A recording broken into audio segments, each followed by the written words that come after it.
بسم اللہ الرحمن الرحیم۔ محترم ناظرین و سامعین، آج میری گفتگو کا عنوان ہے کہ مرا ہوا بچہ اگر پیدا ہو تو اسے غسل دیا جائے گا۔ تو آئیے آج ہم اسی کو جانتے ہیں، چونکہ یہ جاننا بھی ہمارے لیے ضروری ہے۔ کسی کے گھر میں بھی یہ مسئلہ پیش آ سکتا ہے۔ تو دیکھیے، بچہ ماں کے شکم میں تھا، پیٹ میں حرکت کر رہا تھا، اگر ہاتھ لگایا جاتا تو احساس ہو رہا تھا کہ یہ بچہ زندہ ہے، یہ مرا ہوا بچہ نہیں ہے۔ لیکن اس کے بعد پیدائش کا وقت آیا اور بچہ پیدا ہوا، لیکن پیدا ہوتے وقت زندگی کی کوئی علامت نہیں پائی گئی، یہاں تک سانس بھی نہیں چل رہا تھا، کوئی حرکت نہیں ہوئی، غرض کے مرا ہوا بچہ پیدا ہوا۔ تو اب اس بچے کو غسل دیا جائے گا، اس کو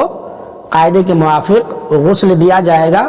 اور اس کا کچھ نہ کچھ نام بھی رکھا جائے گا، لیکن جنازہ اس کا نہ پڑھا جائے گا اور قاعدے کے موافق کفن بھی نہیں دیا جائے گا، بلکہ ایک کسی کپڑے میں لپٹ کر قبرستان میں اسے دفن کر دیا جائے گا۔ لیکن اگر بچہ پیدا ہوا اور پیدا ہوتے ہی مر گیا، لیکن زندگی کی علامت پائی گئی، یعنی سانس لیا یا رویا پھر مرا، ہے نا، تھوڑی دیر زندہ رہا پھر مرا، یا پیدا ہوتے ہی زندگی کی علامت تو پائی گئی لیکن پھر انتقال کر گیا، تو ایسی صورت میں بھی بچے کا نام رکھا جائے گا اور اسے غسل بھی دیا جائے گا اور اس بچے کا جنازہ بھی ہوگا، اس لیے کہ یہ زندگی کی علامت اسے پائی گئی ہے، اس کی زندگی دنیا میں یہ زندہ تھا، پھر انتقال ہوا ہے، اس لیے اسے کفن بھی قاعدے کے موافق دیا جائے گا، جنازہ کے پڑھ کے اسے دفن کیا جائے گا۔ اسی طرح کسی خاتون کا حمل گر گیا اور کوئی عضو بنا ہوا نہیں تھا، صرف جسم کا ڈھانچہ بنا ہوا تھا لیکن عضو بنا ہوا نہیں تھا، تو ایسی صورت میں اسے ایک کپڑے میں لپٹ کر کہیں دبا دیا جائے، اس کا کوئی نام نہیں رکھا جائے۔ اسی طرح حمل تو گر گیا لیکن کچھ عضو بنا ہوا ہے، مثلا ہاتھ، ناک، پاؤں وغیرہ کچھ عضو بنا ہوا ہے، تو یہ بچہ بھی مردہ بچہ پیدا ہونے کے حکم میں ہے، اسے بھی غسل دیا جائے گا، لیکن اور اس کا نام بھی کچھ نہ کچھ رکھ دیا جائے گا، لیکن قاعدے کے موافق نہ تو اسے کفن دیا جائے گا اور نہ اس کا جنازہ پڑھا جائے گا، بلکہ کسی ایک کپڑے میں لپٹ کر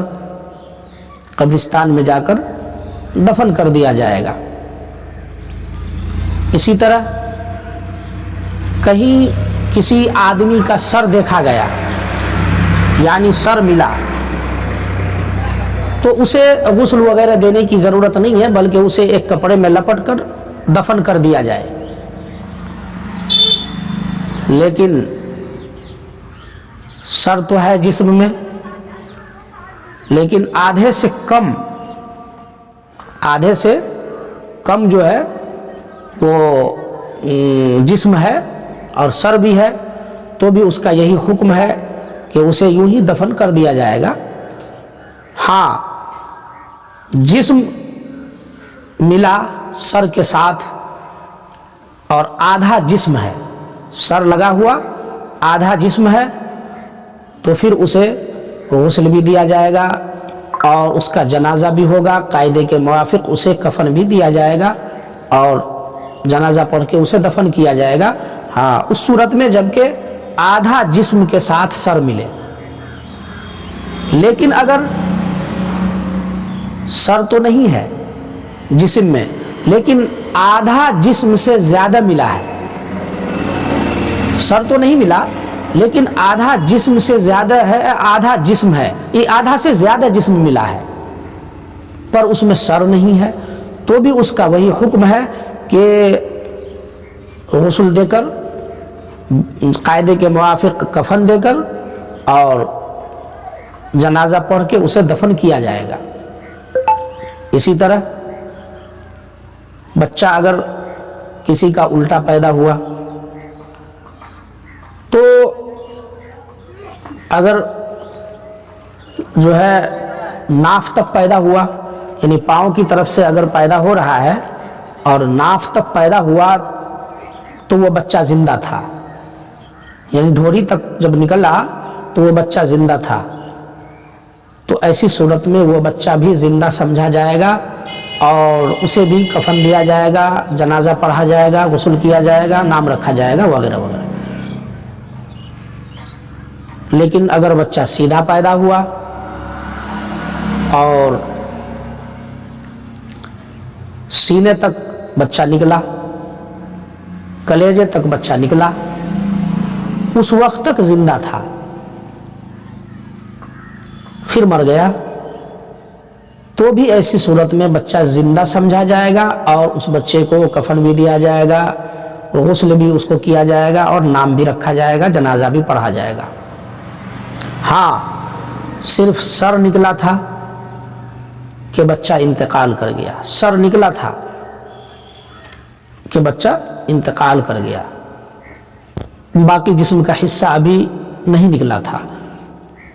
تو پھر بچہ مردہ سمجھا جائے گا اور اسے بھی وہی جو اس سے پہلے بتایا گیا کہ قاعدے کے موافق کفن تو نہیں دیا جائے گا، ایک کپڑے میں اسے لپٹا جائے گا، اسے غسل بھی دیا جائے گا، البتہ جنازہ نہیں ہوگا، اس کا نام بھی کچھ رکھا جائے گا اور قبرستان میں جا کر اسے دفن کر دیا جائے گا۔ تو یہ چند باتیں تھیں جو میت سے متعلق بتائی گئی۔ اللہ تعالی ہم سب کو میت کی قدر کرنے والا بنائے۔ چونکہ یہ روز مرہ کی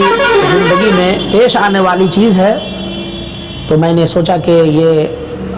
آپ کی سماعتوں کے حوالے کر دیے جائیں۔ اللہ تعالی ہم سب کو دین پر عمل کرنے والا بنائے، آمین۔